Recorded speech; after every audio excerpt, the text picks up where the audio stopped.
नमस्कार, स्वागत है आप तमाम दर्शकों का बिहार मिरर के यूट्यूब प्लेटफ़ॉर्म पर। मैं टार्ज़न आर्यन आज आपके साथ जुड़ा हूँ संडे स्पेशल में एक क्राइम स्टोरी के साथ। जिस तरह से बिहार में आपराधिक गतिविधि बढ़ी है तथा क्राइम का जो ग्राफ है वो बढ़ा है, उसमें जो क्राइम रेट है या जो क्राइम सीन है, वो भी अलग-अलग तरीके के होते जा रहे हैं। वर्तमान की जो ये जो कहानी है, वो बेतिया के सिरसिया थाना क्षेत्र के जिनवलिया की यह कहानी है, जहाँ पर डबल अफेयर में एक युवक की जो है हत्या करा दी जाती है, जिसको लेकर हम आपसे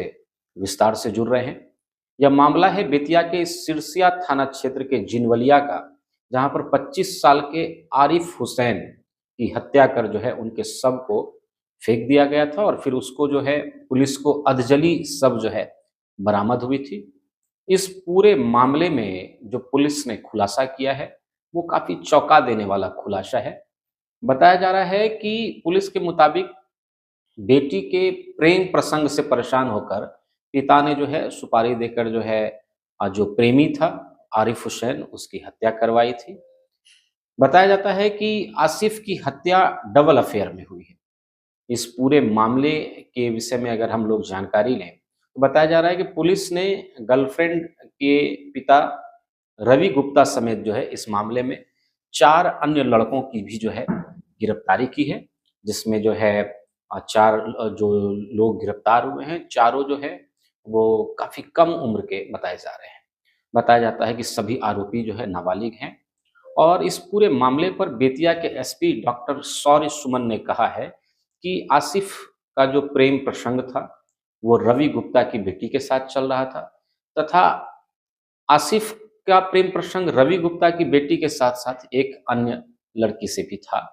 जिसके बाद जब इस पूरे मामले का पता रवि गुप्ता को होता है, तो उन्हें लगता है कि उनके बेटी की जो पसंद है, वो अच्छी नहीं है और उनकी बेटी का जो आने वाला जीवन है, वो थोड़ा सशंकित नज़र आ रहा है। इस पूरे मामले पर रवि गुप्ता ने जो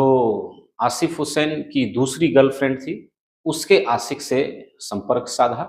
और संपर्क साधने के बाद वहाँ से उन्होंने आसिफ के अ, हत्या की जो है साजिश रचनी शुरू कर दी। इस पूरे वाक़ये में जब आसिफ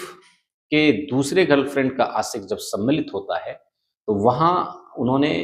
एक प्लान तैयार किया, एक योजना बनाई और योजना के अनुसार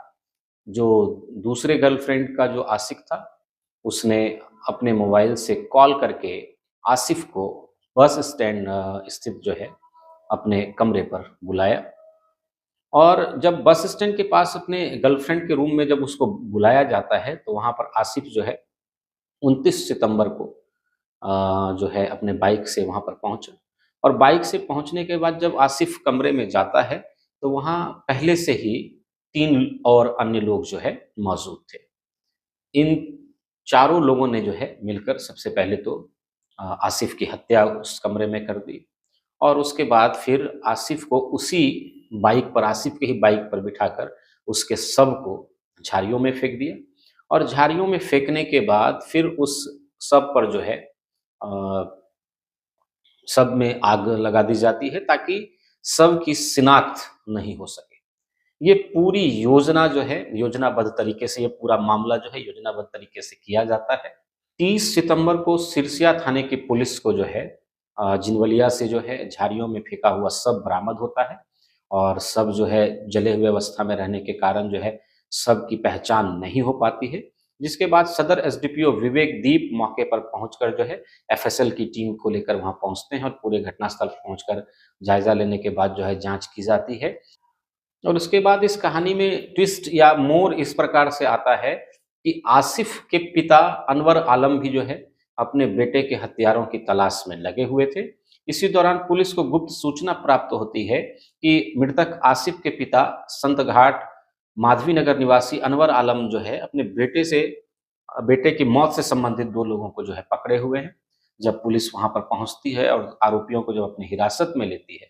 तो दोनों आरोपी जो है नाबालिग थे। लेकिन पुलिसिया दबाव और लगातार कड़ी पूछताछ के बाद उन्होंने जो है इस हत्या की घटना में अपनी संलिप्तता